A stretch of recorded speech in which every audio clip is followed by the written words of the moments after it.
Good hello everyone and welcome to today's video. I'm going to be doing my October favorites video for you guys, but I just wanted to kind of give you a little recap on what has been going on in my life in case you guys have missed some of my last few videos. I actually just recently spent a month in South Korea and I was in Japan for a couple days as well. And I came back with a lot of awesome memories, but I also came back with a head cold. So, a head cold? Is it different from a regular cold? Yeah, I don't know. It's in my head. I have this vicinity. So I'm not feeling so hot at the moment, but I really wanted to put up this video for you guys because I'm back home and I get to shoot videos in my room again, which is so exciting. Anyway, I just wanted to apologize in advance basically for the fact that I sound like an idiot, basically. Okay, so let's go ahead and jump right into my favorites for last month. My makeup favorite for October was the YSL Shocking Mascara. I'm not even gonna try to pronounce the entire name. Look for the one that says Shocking on the tube. So the reason I really like this mascara is because it, it does what it says it does. It has a really, really nice volumizing effect on my eyelashes, but it doesn't kind of make them spindly. It doesn't make them kind of stick out like little plastic pieces. It's definitely not waterproof, so if you need something that can withstand moisture, humidity, or anything like that, this probably isn't the way to go. But I don't like wearing waterproof mascara, especially not on a day-to-day basis, so this one is really good for me for a daily mascara. My normal favorite mascara is a Clinique one that comes off really easily with soap and water. This guy, you need something a little bit stronger. I would recommend using a makeup remover to get this stuff off, but that's pretty standard. And yeah, it's just a really nice formula. I think it's balanced enough to be volumizing and lifting, but without being so heavy that it clumps up or weighs your lashes down. So I've really enjoyed this mascara so far. And I'm actually wearing it right now, so you can get a look at what it looks like on. My skincare favorite for October was actually this Aloe Vera mist that I picked up in South Korea. Everything on the bottle is in Korean, so I'm not gonna even pretend to know what it says or read it to you, but basically it is just a really lightweight kind of moisturizing spray that I've used after I've done my makeup to kind of set everything and also just add a little bit of luster. If I'm looking a little bit too matte or kind of dead, I use this stuff and it kind of gives me a little bit of a glow. It kind of rehydrates everything. It's just a really nice lightweight alternative to a moisturizer. If you don't really feel like letting lotion set in or putting a bunch of like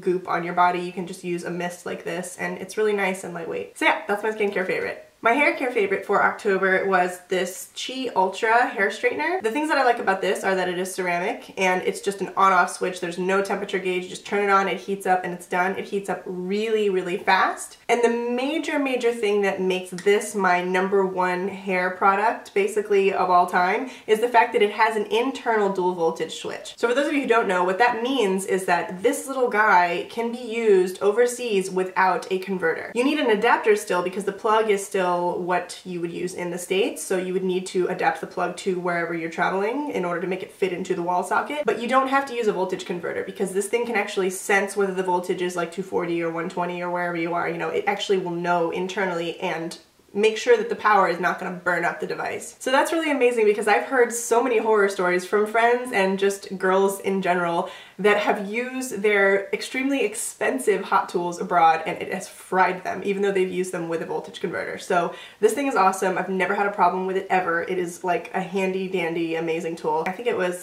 I want to say it was like maybe $100 on sale at Ulta. So it's a really good investment if you want to make sure that you have something that will work for you literally all the time. This is the way to go. My body favorite for the month of October was this Kiehl's Soy Milk and Honey Body Polish. And the reason I like this is because I've tried a lot of different kind of exfoliating treatments for face and body, and a lot of times what ends up happening is they feel a little bit too dry at the end. I feel a little bit refreshed from it and I feel like it's done its job in terms of getting all the dead skin off, but it always leaves me feeling a little bit too tight. My skin gets just a little bit kind of glossy and tight and I don't really like that. So this stuff is really awesome because it's incredibly hydrating and I've loved using this before I shave. This has actually been a lifesaver for me because I have a tendency to get little tiny like kind of razor bumps on my thighs, especially kind of on the backs of my thighs when I shave. And I think it's because I have really sensitive skin and because I probably don't put as much moisturizer on as I should, but I've used this stuff before shaving for like the last month or so and it's actually really helped reduce that. So if you're like me and you have really sensitive skin and kind of have an issue with that, try this out and see how it goes for you because it's relatively inexpensive and it has worked wonders for me. It makes my legs feel way more comfortable before and after shaving, so definitely give this a try and let me know if it works for you. My home favorite for October is actually something that I picked up when I was in Seoul.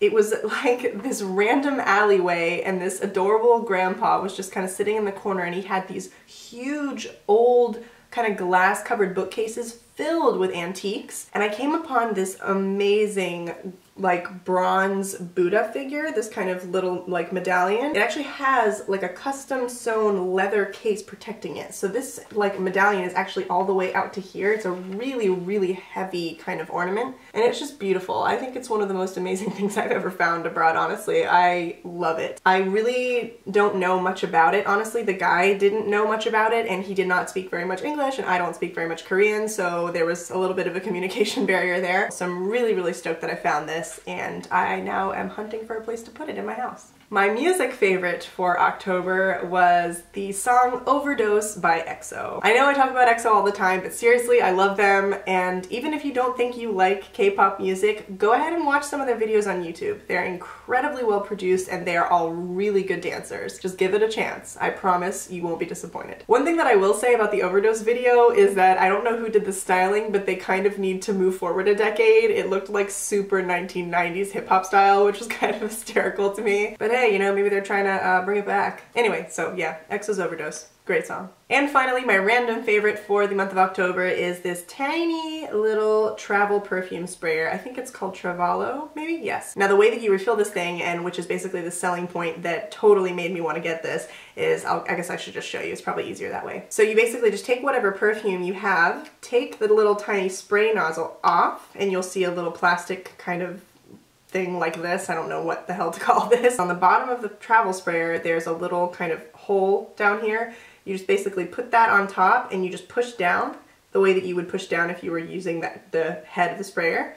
And it actually works to fill it just straight through the normal sprayer. It's so incredible. I have no idea who came up with this design. It is brilliant, and it is way less weight and way less space than something like this. So you can actually get away with taking your favorite perfumes with you wherever you go. This is perfectly acceptable for TSA carry-on travel, and you don't have to buy a travel-size version of your perfume. So it's amazing. It's such a good investment. I love this little guy. I take it with me everywhere. Alright guys, so that is it for my October favorites. If you have any questions about anything that I mentioned in this video that I didn't cover, please feel free to either tweet me, it's just at AlliSpeed, or you can ask me in the comments below and I will do my very best to answer all of your questions. Again, I apologize for my snotty, gross voice right now, but I hope you guys enjoyed the video. Please remember to subscribe, and we'll see you next time. Bye guys, thanks for watching.